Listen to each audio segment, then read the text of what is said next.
Hi friends, मैं सुरेंद्र एक बार फिर से आप सभी का हार्दिक स्वागत करता हूं। आज के इस वीडियो लेक्चर में हम पढ़ने जा रहे हैं इंग्लिश ग्रामर के एक बहुत ही इंपॉर्टेंट टॉपिक क्लोज के बारे में। पिछले वीडियो लेक्चर में हमने सेंटेंस को इसके मीनिंग के अकॉर्डिंग, इसके सेंस के अकॉर्डिंग 4 प्रकार से डिवाइड करके देखा था और हमने डिक्लेरेटिव, इंट्रोगेटिव, इम्पेरेटिव और एक्सक्लेमेटरी 4 प्रकार के सेंटेंसेस को पढ़ा था।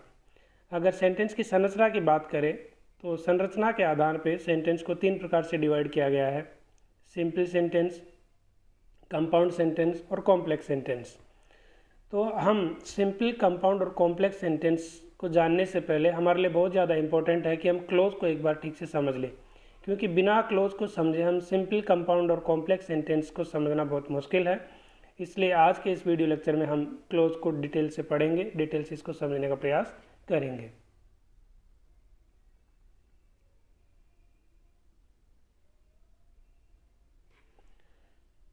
डेफिनेशन, क्लोज की डेफिनेशन की बात करें तो close is a group of words that includes a subject and A finite verb.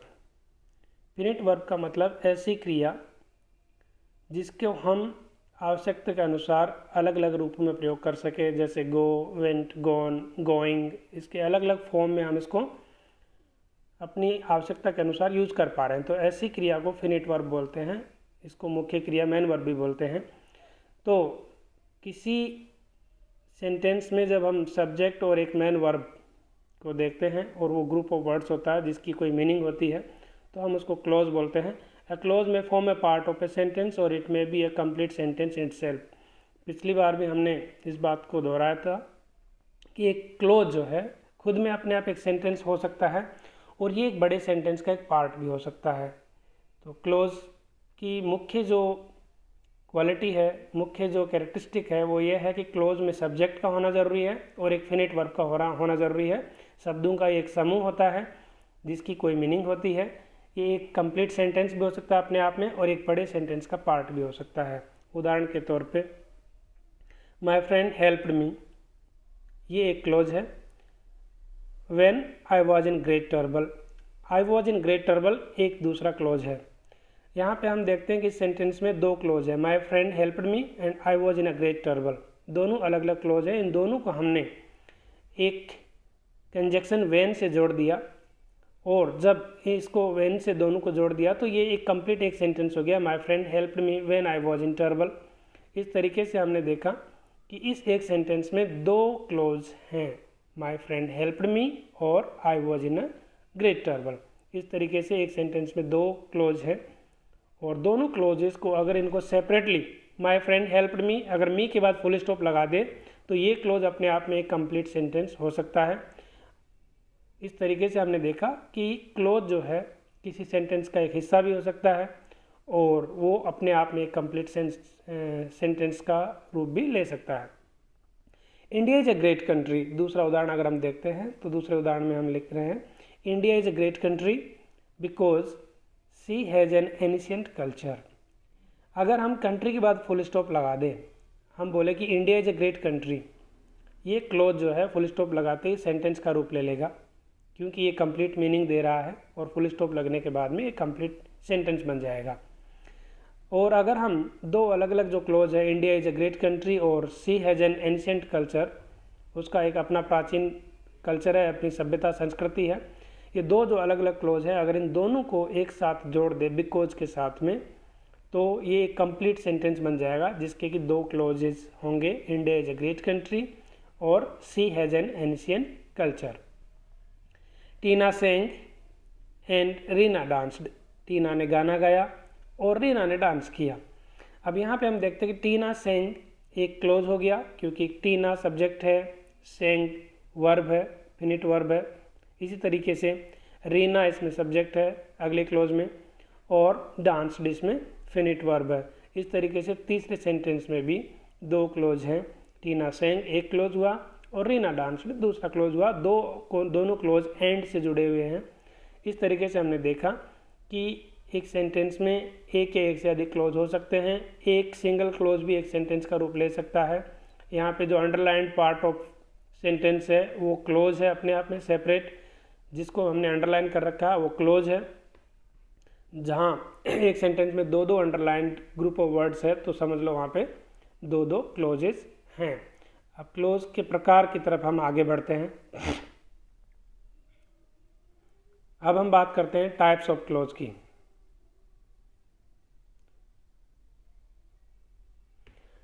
Types of close की बात करते हैं तो क्लोज को 3 प्रकार से डिवाइड किया गया है, प्रिंसिपल क्लोज या मेन क्लोज, कोऑर्डिनेट क्लोज और subordinate clause.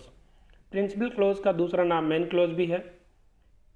The clause that makes good sense and can stand alone. कोई भी ऐसा क्लोज जिसकी एक अपनी मीनिंग है, अच्छा सेंस दे रहा है, मीनिंग दे रहा है और वो अकेला अपने आप में मीनिंग दे सकता है, किसी पर डिपेंड नहीं है, इसको हम इंडिपेंडेंट क्लोज भी बोलते हैं। प्रिंसिपल क्लोज का एक नाम मेन क्लोज है और दूसरा नाम इंडिपेंडेंट क्लोज भी है। तो ये अपने आप में इंडिपेंडेंट होता है, ये अपना मीनिंग देने के लिए किसी दूसरे क्लोज पर डिपेंड नहीं रहता है, इसलिए इसको हम प्रिंसिपल क्लोज या मेन क्लोज या इंडिपेंडेंट क्लोज बोलते हैं। उदाहरण के तौर पे an honest man is loved by all. एक ईमानदार व्यक्ति हर किसी को प्यारा होता है। तो यहाँ पे हमने देखा कि ये पूरा कंप्लीट सेंटेंस है, इसमें एक ही क्लोज है और ये इंडिपेंडेंट क्लोज है, इसलिए ये इस सेंटेंस का मेन क्लोज है और ये एक इंडिपेंडेंट क्लोज है। ये अपनी मीनिंग कंप्लीट सेंस दे रहा है और अकेला स्टैंड कर पा रहा है। दूसरे प्रकार के क्लोज की तरफ हम आगे बढ़ते हैं। तो दूसरा प्रकार जो क्लोज का है वह कोऑर्डिनेट क्लोज है। When an independent clause is added together with the main clause is known as coordinate clause. अब कोऑर्डिनेट क्लोज और प्रिंसिपल क्लोज या मेन क्लोज या इंडिपेंडेंट क्लोज में बहुत माइनर डिफरेंस है। हम देखते हैं कि कोऑर्डिनेट क्लोज भी एक इंडिपेंडेंट क्लोज है, ये भी अपना मीनिंग खुद देता है, दूसरों पे आश्रित नहीं रहता है, और मेन क्लोज भी अपना मीनिंग खुद दे देता है, ये भी दूसरों पे आश्रित नहीं रहता है।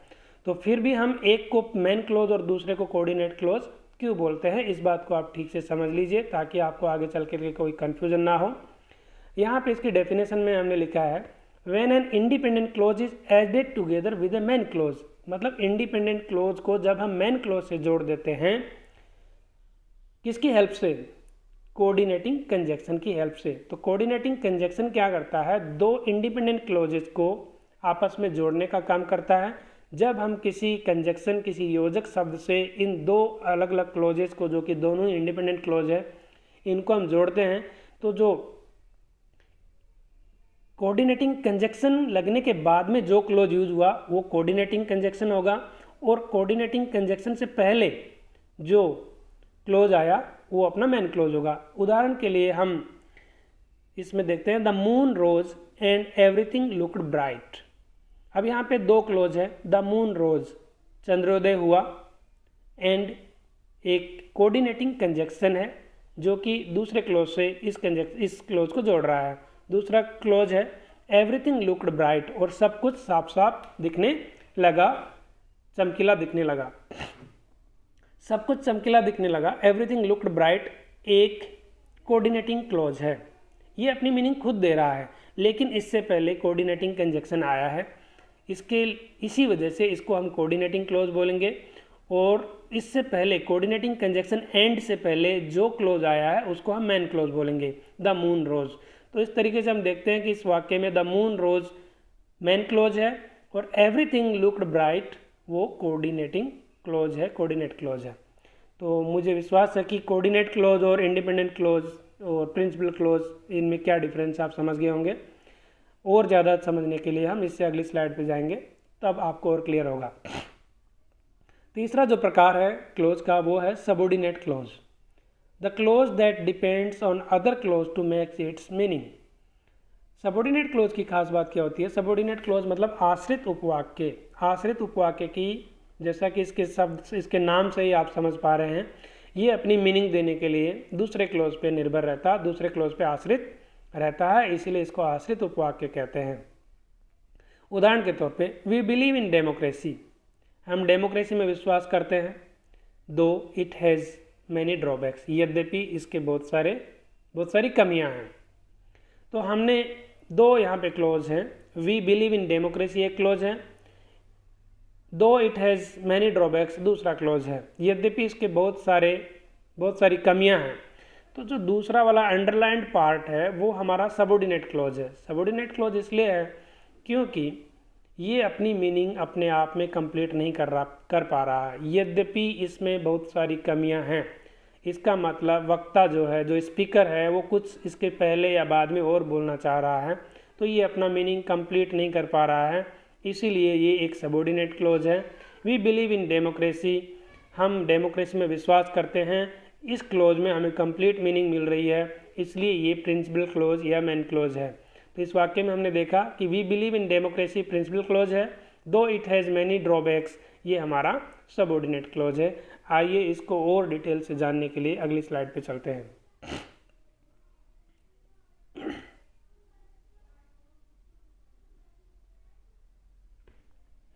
Main close and coordinate close, जहां मैं बता रहा था कि लोगों को कन्फ्यूजन होता है, तो इसको एक बार डिटेल से अच्छे से क्लियर करने के लिए एक स्लाइड और तैयार की गई है आप लोगों के लिए। तो आप लोग इस चीज़ को ध्यान से यहाँ समझने का प्रयास करें। मेन क्लोज और कोऑर्डिनेट क्लोज में समानता ये है कि मेन क्लोज भी अपनी मीनिंग खुद दे सकता है, दूसरों पर डिपेंड नहीं रहता, और कोऑर्डिनेट क्लोज भी अपनी मीनिंग खुद दे सकता है, दूसरों पर डिपेंड नहीं रहता। अब एक क्लोज को हम मेन क्लोज बोल रहे हैं, दूसरे को कोऑर्डिनेट क्लोज क्यों बोल रहे हैं, जबकि दोनों के कैरेक्टरिस्टिक्स एक हैं, दोनों के गुण एक हैं। मेन क्लोज में भी एक सब्जेक्ट होता है और एक फिनिट वर्ब होती है, और कोऑर्डिनेट क्लोज में भी एक सब्जेक्ट होता है, एक फिनिट वर्ब होती है। सारी क्वालिटीज एक जैसी है, फिर भी हम एक को मेन क्लोज और दूसरे को कोऑर्डिनेट क्लोज क्यों बोलते हैं, इसको यहाँ ठीक से समझने का प्रयास कीजिए। मेन क्लोज की डेफिनेशन देखिए, the main close that can stand independently is called a main close और प्रिंसिपल क्लोज।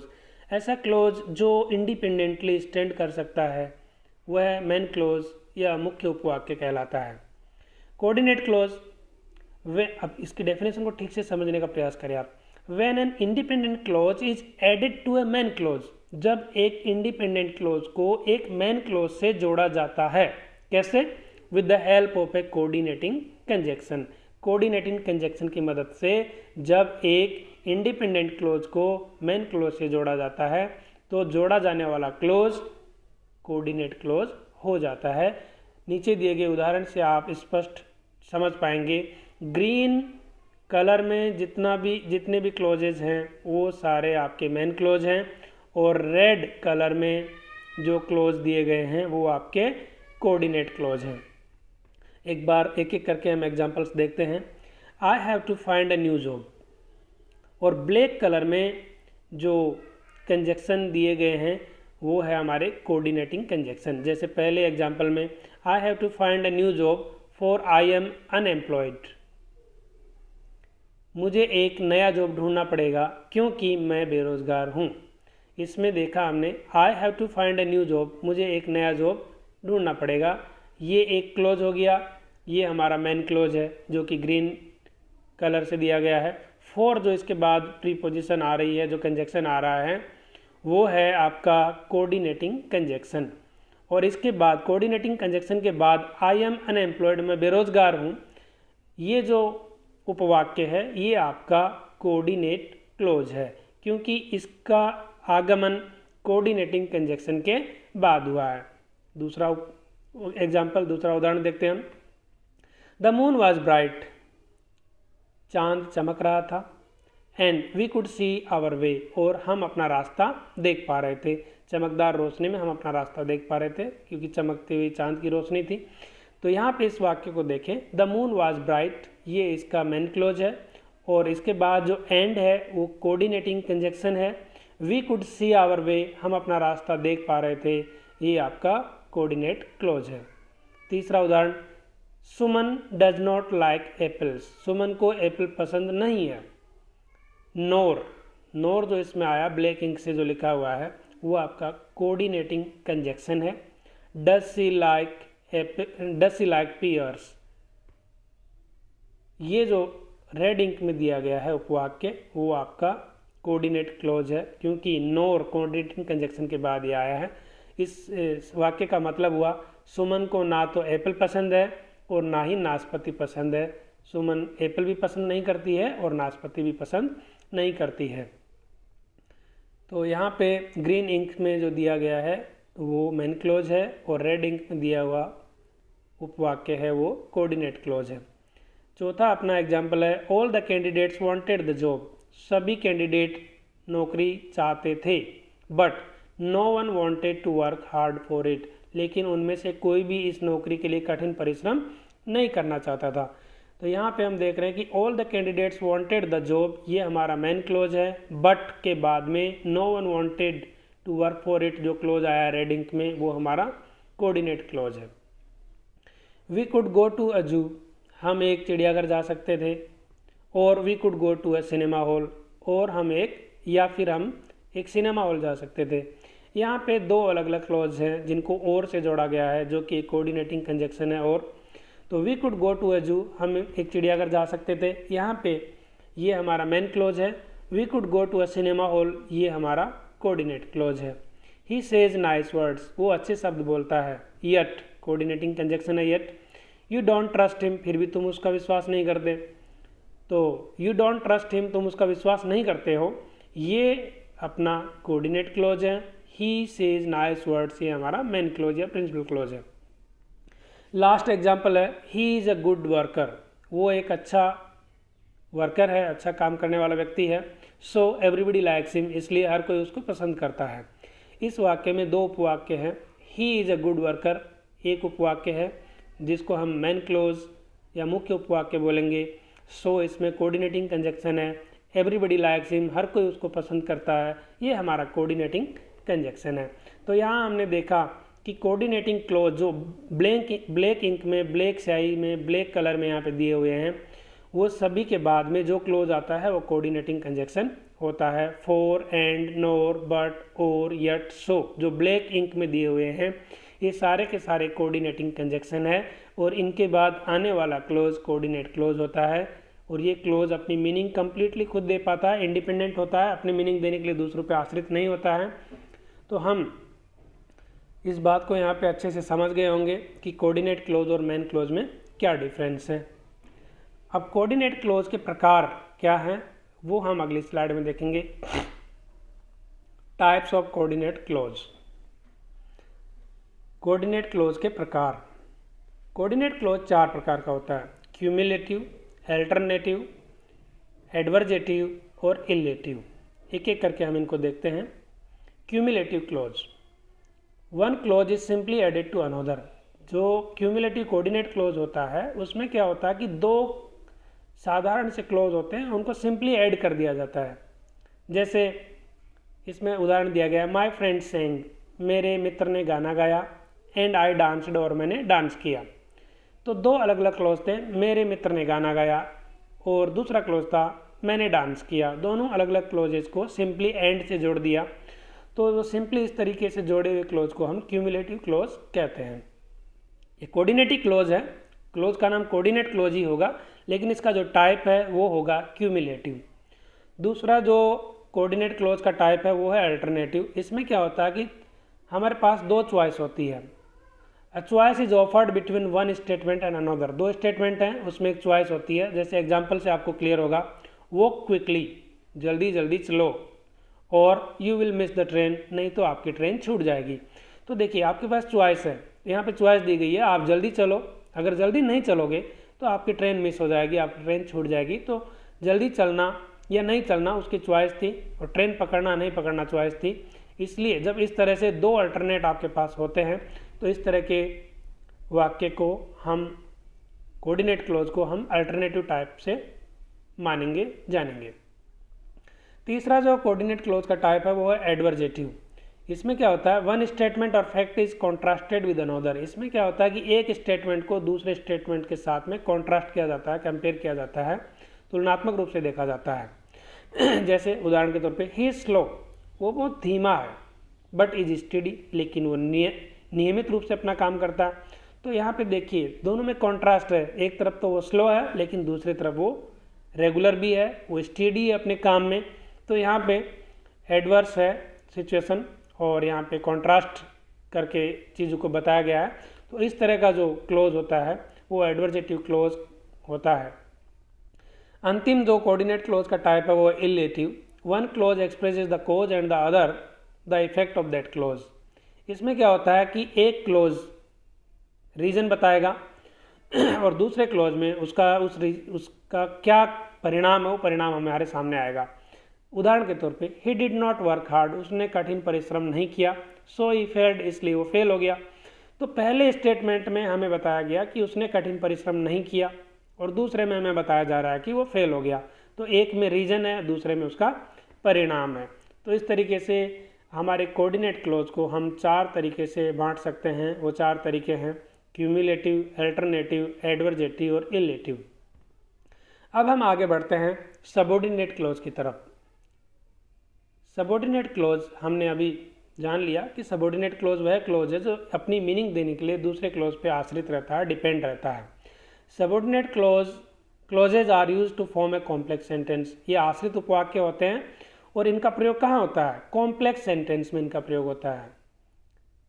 जो मिश्रित वाक्य हैं उन मिश्रित वाक्यों में इन आश्रित उपवाक्यों का प्रयोग किया जाता है। सबऑर्डिनेट क्लोज का प्रयोग कॉम्प्लेक्स सेंटेंस में होता है। अब सबऑर्डिनेट क्लोज के जो टाइप हैं वो हम देख रहे हैं। सबऑर्डिनेट क्लोज को 3 तरीके से डिवाइड किया गया है। 3 प्रकार के होते हैं, नाउन क्लोज, एडजेक्टिव क्लोज और एडवर्ब क्लोज। इससे रिलेटेड क्वेश्चन आपको हर कॉम्पिटिटिव एग्जाम में मिल जाएगा।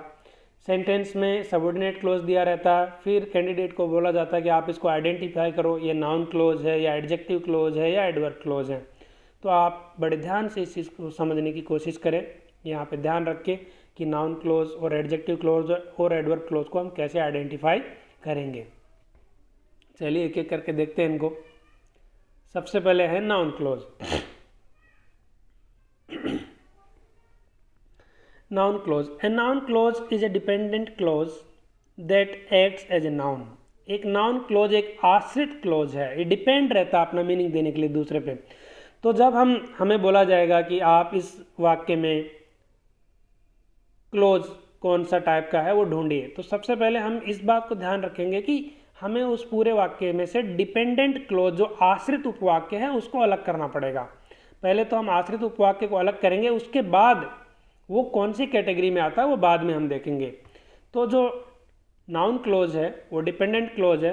जितने भी नाउन है, एडजेक्टिव, एडवर्ब है, तीनों ही जो है डिपेंडेंट क्लोज है। ये निर्भर करते हैं अपना मीनिंग देने के लिए दूसरे पे, लेकिन इनके फंक्शन में क्या अंतर है? नाउन क्लोज हमेशा वाक्य में नाउन की तरह फंक्शन करेगा, संज्ञा के जैसे काम करेगा। जैसे एक वाक्य में संज्ञा का काम होता है, संज्ञा का क्या काम होता है? राम गेव मी ए पेन, राम ने मुझे एक पेन दिया। तो राम संज्ञा है, नाउन है, यहाँ पे वाक्य में कर्ता का काम कर रहा है, सब्जेक्ट का काम कर रहा है। और पेन भी एक नाउन है जो कि यहाँ पे ऑब्जेक्ट का काम कर रहा है, कर्म का काम कर रहा है। तो राम ने मुझे एक पेन दिया, राम इसमें सब्जेक्ट है और पेन एक ऑब्जेक्ट है। और राम भी नाउन है और पेन भी नाउन है, दोनों ही नाउन है। तो वाक्य में हमने देखा कि एक वाक्य में नाउन का क्या फंक्शन होता है, या तो सब्जेक्ट के रूप में काम करेगा या फिर ऑब्जेक्ट के रूप में काम करेगा। बस आप इस बात को गांठ बांध लीजिए कि हमें ये ढूंढना है कि ये जो क्लोज है जब किसी वाक्य में सब्जेक्ट या ऑब्जेक्ट के रूप में प्रयुक्त हुआ हो तो समझ लो कि वो सीधा सीधा नाउन क्लोज है। Such noun clauses begin with word such as how, और नाउन क्लोज की शुरुआत साधारणतया निम्नलिखित शब्दों से होती है, जैसे कि how, that, what, whatever, when, where, whether, which, whichever, whom, whoever, whom, whomever and why। इन शब्दों से शुरू होकर ये नाउन क्लोज शुरू होते हैं। Noun clauses can act as a subject, object, predicate और ऑब्जेक्ट ऑफ ए प्रीपोजिशन। जिस तरीके से मैंने कहा कि नाउन जिस तरह से एक सेंटेंस में फंक्शन करती है, ठीक उसी तरीके से नाउन क्लोज भी फंक्शन करता है। इसीलिए इस क्लोज को हम नाउन क्लोज बोल रहे हैं।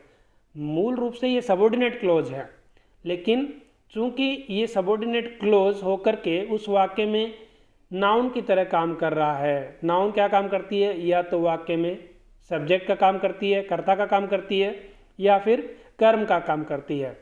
ठीक उसी तरह से यह नाउन क्लोज भी अपने वाक्य में या तो सब्जेक्ट की तरह काम करेगा या फिर ऑब्जेक्ट की तरह काम करेगा। उदाहरण से ये चीज़ आपको स्पष्ट हो जाएगी। पहला उदाहरण है जैसे the subject to a verb. इसमें नीचे 2 एग्जाम्पल दिए गए, इसमें सब्जेक्ट की तरह फंक्शन कर रहा है, एक वर्ब के लिए एक सब्जेक्ट है। Where he lives is not known to anyone, वह कहाँ रहता है, ये यहाँ पे सब्जेक्ट है। वेयर ही लिव्स ये पूरा कंप्लीट सब्जेक्ट की तरह फंक्शन कर रहा है। वेयर ही लिव्स, ही इसमें सब्जेक्ट है, लिव्स इसमें फिनिट वर्ब है, तो इस तरह से ये क्लोज हो गया। और वेयर से इसकी स्टार्टिंग हुई है, वह कहाँ रहता है, तो ये एक आश्रित उपवाक्य है, क्योंकि ये अपनी मीनिंग कंप्लीट नहीं कर रहा है। वेयर ही लिव्स, वह कहाँ रहता है। It is not known to anyone, ये किसी को पता नहीं है, ये अपना मेन क्लोज है। तो वेयर ही लिव्स ये यहाँ पे सब्जेक्ट की तरह काम कर रहा है, इसलिए ये नाउन क्लोज है। दूसरे वाक्य को हम देखते हैं। How he won the first prize, उसने पहला प्राइज कैसे जीत लिया। Is a mystery to all, ये सबके लिए रहस्य की बात है। उसने पहला प्राइज कैसे जीत लिया, ये एक सबऑर्डिनेट क्लोज है। सबसे पहले इसमें को हमको समझना पड़ेगा कि मेन क्लोज है कौन सा है और सबऑर्डिनेट क्लोज कौन सा है। तो उसने ये पहला प्राइज कैसे जीत लिया, ये अपनी मीनिंग कंप्लीट नहीं कर रहा है, इसलिए ये सबऑर्डिनेट क्लोज है। Is a mystery to all, ये एक सबके लिए रहस्य है, ये सबके लिए रहस्य, ये अपना वाक्य अपना मीनिंग कंप्लीट कर रहा है, ये मेन क्लोज है। अब how he won the first prize, उसने पहला प्राइज कैसे जीत लिया, इस वाक्य में ये एक सब्जेक्ट की तरह फंक्शन कर रहा है। देखो इसके कंप्लीट होते ही वर्ब आ रही है, तो ये एक सब्जेक्ट की तरह पूरा जो उपवाक्य है एक सब्जेक्ट की तरह काम कर रहा है, इसलिए ये हमारा नाउन क्लोज हुआ। दूसरा जो नाउन क्लोज का फंक्शन यहाँ पे दिया गया है वो ऑब्जेक्ट की तरह दिखाया गया है। देखो इसके एग्जांपल देखो। I can't tell when she will return, मैं ये नहीं बता सकता वो कब आएगी। मैं ये नहीं बता सकता, मैं नहीं बता सकता। आई कांट टेल, मैं नहीं बता सकता। When she will return, when she will return अपना सबऑर्डिनेट क्लोज है। व्हेन से इसकी स्टार्टिंग हुई है। हु स्टोल द वॉच, दूसरे वाक्य में घड़ी किसने चुराई, ये भी अपना सबऑर्डिनेट क्लोज है। और वाक्य में ये दोनों ही ऑब्जेक्ट की तरह फंक्शन कर रहे हैं, इसलिए ये नाउन क्लोज है। और नाउन क्लोज के डिवीजन की देखें तो ये इनका फंक्शन है ऑब्जेक्ट टू है ट्रांजिटिव वर्ब। ट्रांजिटिव वर्ब क्या होती है, जब किसी वर्ब के बाद में कोई ऑब्जेक्ट आता है ना, तो उसको हम ट्रांजिटिव वर्ब बोलते हैं। तो टेल वर्ब है, इसके बाद में ऑब्जेक्ट आ गया। नोज वर्ब है, इसके बाद में ऑब्जेक्ट आ गया। ऑब्जेक्ट क्या है, व्हेन शी विल रिटर्न पूरा ऑब्जेक्ट है। हु स्टोल द वॉच पूरा ऑब्जेक्ट है, इसलिए ये ट्रांजिटिव वर्ब के लिए ऑब्जेक्ट की भूमिका निभा रहे हैं। ट्रांजिटिव वर्ब को हिंदी में हम सकारात्मक क्रिया बोलते हैं। सकारात्मक क्रिया वह होती है जिस क्रिया के बाद में कोई ऑब्जेक्ट आता है तो हम उसको सकारात्मक क्रिया बोलते हैं। और यहाँ पे इन दोनों वाक्यों में हम देख रहे हैं कि क्रिया टेल और नोज के जस्ट बाद में ऑब्जेक्ट आ रहे हैं, ऑब्जेक्ट क्लोज आ रहे हैं, इसलिए इसमें ये जो प्रयुक्त होने वाला क्लोज है वो नाउन क्लोज है। तीसरा जो प्रकार है the object to a preposition, यहाँ पे वर्ब के लिए ऑब्जेक्ट हो रहे थे, नीचे वाले वाक्यों में ऑब्जेक्ट के लिए प्रयुक्त हो रहे हैं। Don't believe in what he says, don't believe विश्वास मत करो। इन जो प्रीपोजिशन है इसके बाद में ऑब्जेक्ट आया वॉट ही सेज, वो क्या कहता है, तो प्रीपोजिशन के बाद आने वाला ऑब्जेक्ट है, तो इसलिए हम इसको ऑब्जेक्ट टू अ प्रीपोजिशन बोलेंगे। दूसरे वाक्य में भी the teacher laughed eight preposition है, इसके बाद अपना क्लोज आया what the boys were doing, लड़के जो कुछ भी कर रहे थे उस पे उनको देख करके टीचर हंसने लगे। तो यहाँ पे what the boys were doing ये हमारा सबऑर्डिनेट क्लोज है। और इसका टाइप हम देखें, इसका फंक्शन जो देखें तो ये एक ऑब्जेक्ट है। और किसके लिए ऑब्जेक्ट बना हुआ है यहाँ पे, प्रीपोजिशन के लिए, क्योंकि इसका इंट्रोडक्शन प्रीपोजिशन के बाद हुआ है, तो ये ऑब्जेक्ट टू अ प्रीपोजिशन है, तो ये भी अपना नाउन क्लोज है।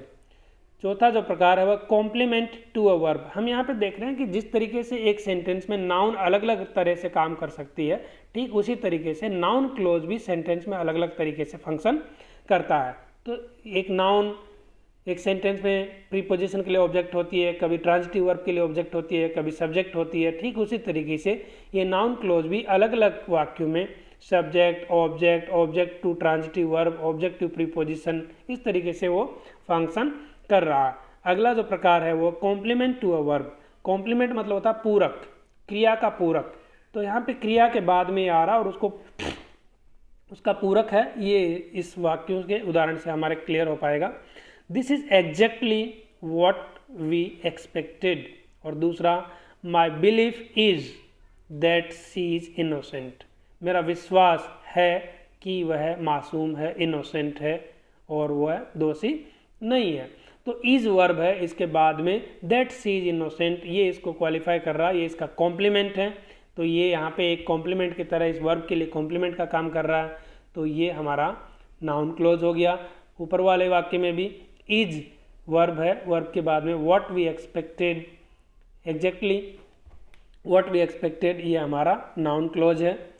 तो इस तरीके से बहुत सारे इसके फंक्शन हैं जो कि अलग अलग तरीके से फंक्शन करता है। इसमें एपोजिशन टू अ नाउन भी होता है और प्रोनाउन भी होता है। नाउन और प्रोनाउन के एपोजिशन में भी इसका फंक्शन होता है। अब हम जैसे अंडरलाइंड वर्ड्स में अंडरलाइंड ब्लू कलर्ड जो क्लोज है वो हमारा नाउन क्लोज है।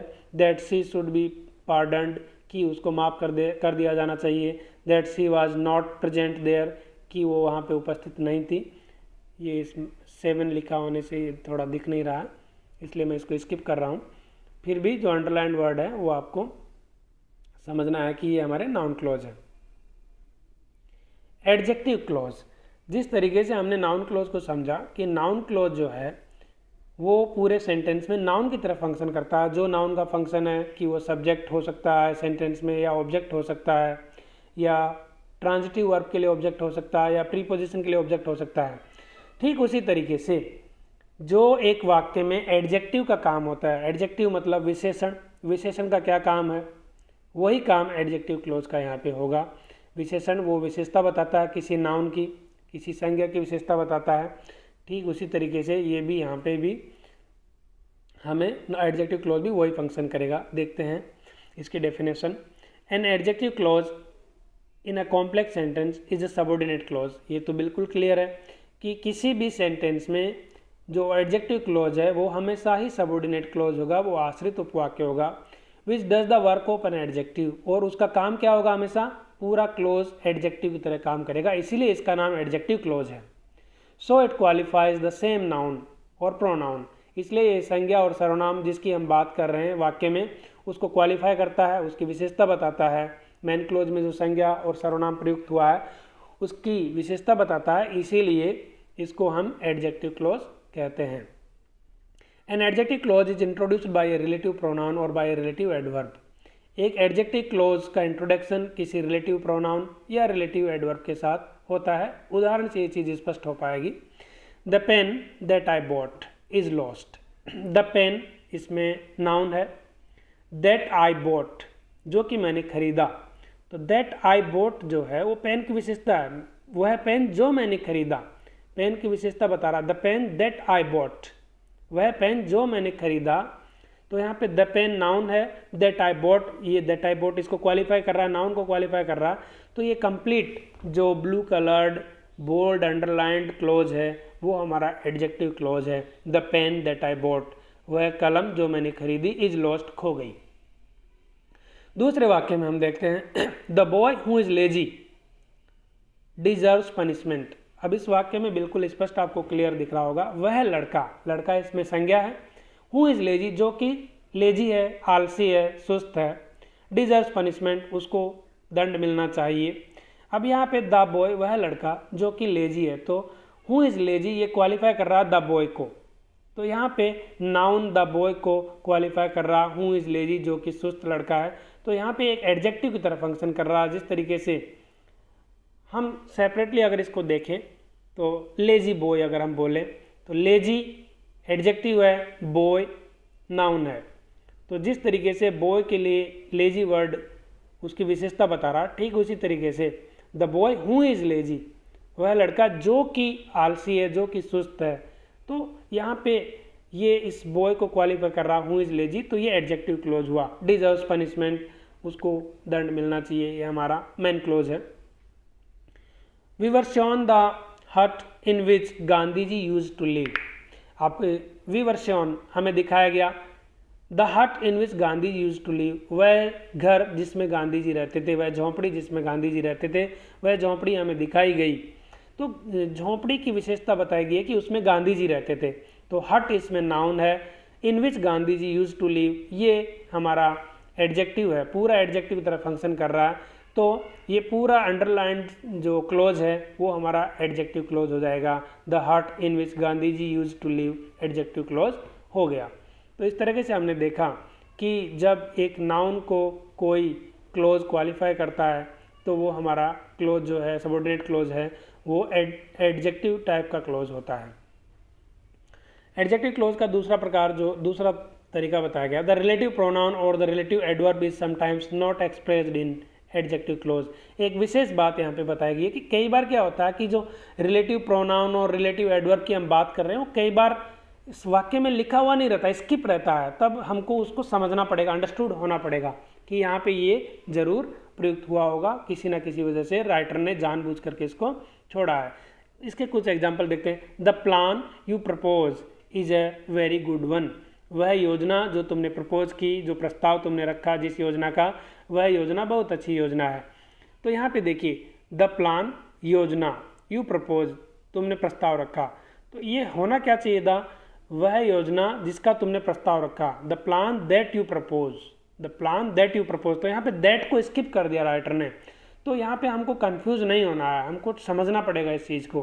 कई बार रिलेटिव एडवर्ब और रिलेटिव प्रोनाउन को स्किप कर देते हैं, तो हमको उसको अपने से समझना पड़ेगा और देखना पड़ेगा।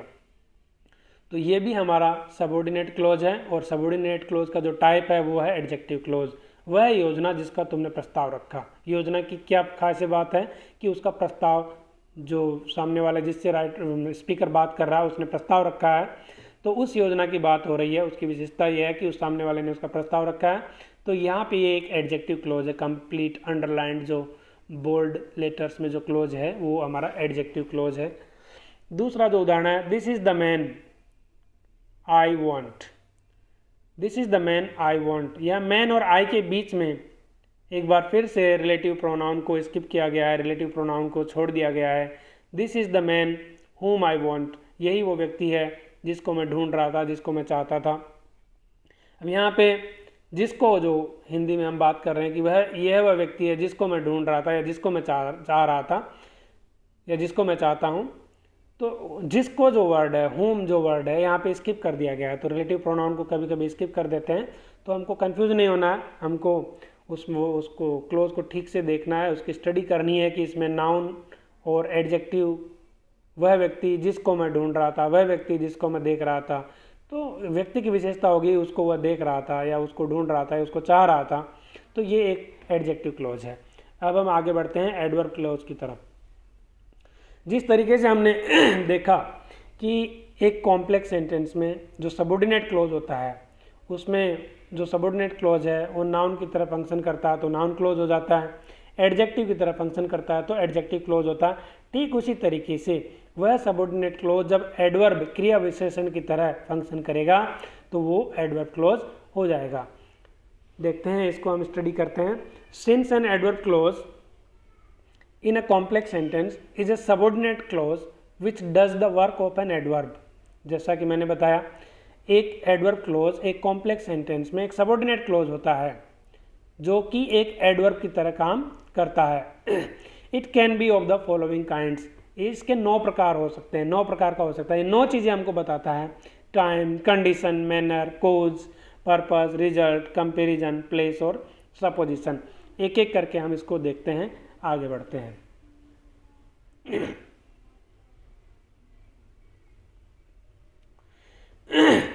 मित्रों, यहाँ पे आप देखो कि जो ब्लैक इंक में जो क्लोज है जिसको हमने अंडरलाइन नहीं कर रखा है वो हमारा मेन क्लोज है, और जो बोल्ड और कलर्ड लेटर्स में जो क्लोज है वो हमारा सबऑर्डिनेट क्लोज है।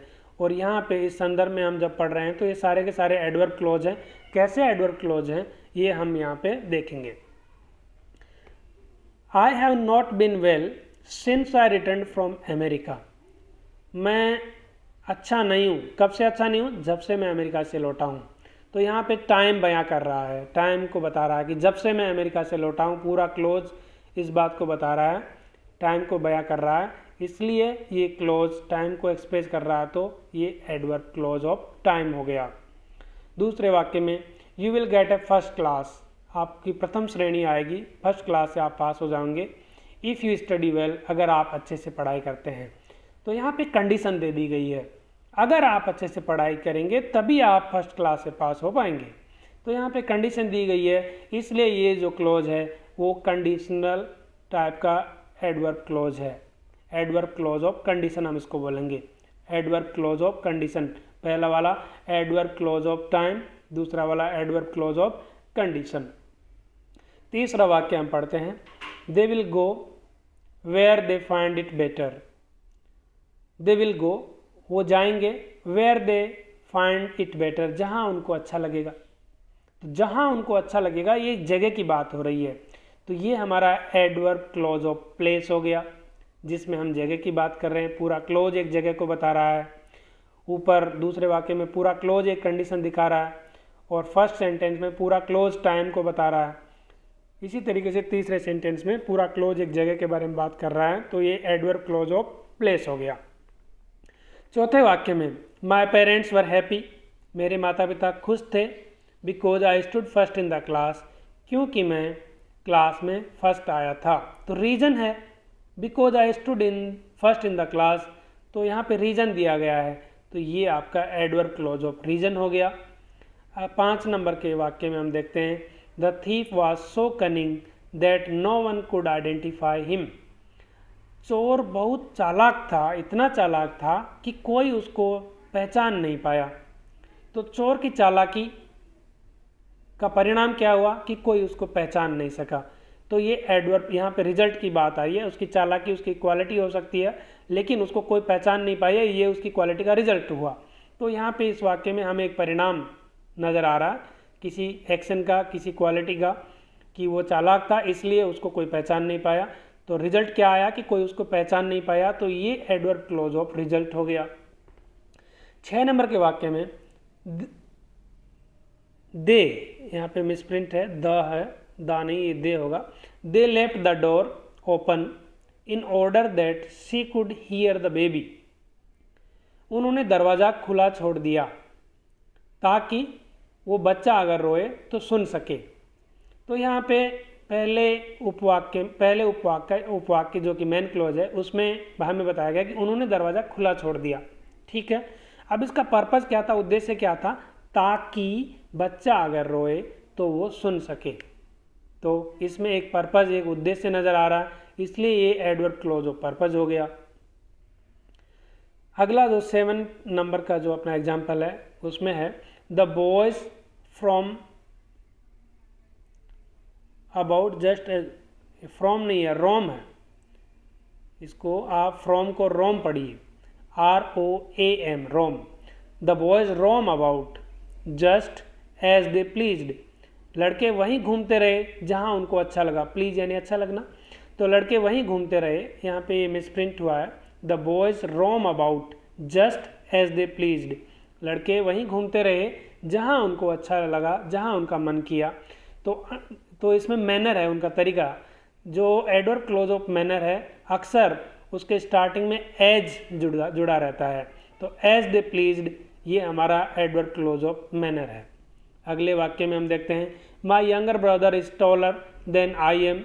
मेरा छोटा भाई मुझसे ज़्यादा लंबा है। तो यहाँ पे 2 भाइयों का कंपैरिजन हुआ है, 2 तुलना हुई है, एक लंबा है, एक छोटा है उससे।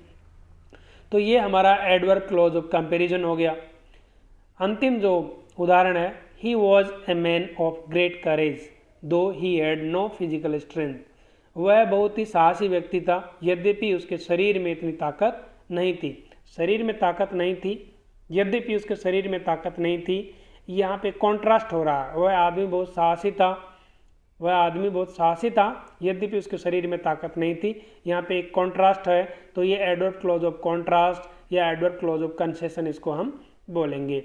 इस तरीके से ये 9 प्रकार के एडवर्ब क्लॉज यहाँ पे दिए गए हैं, जिसमें हमें जो भाव प्रकट होता है, जो भाव हमें देखने को मिलता है, हम उसको उसी नाम से जानते हैं। जहाँ पे टाइम का सेंस आएगा उसको हम एडवर्ब क्लॉज ऑफ टाइम बोलेंगे। जहाँ कोई कंडीशन, कोई शर्त रख दी जाएगी तो वहाँ हम उसको एडवर्ब क्लॉज ऑफ कंडीशन बोलेंगे। जहाँ किसी जगह के बारे में बात की जाएगी हम उसको एडवर्ब क्लॉज ऑफ प्लेस बोलेंगे।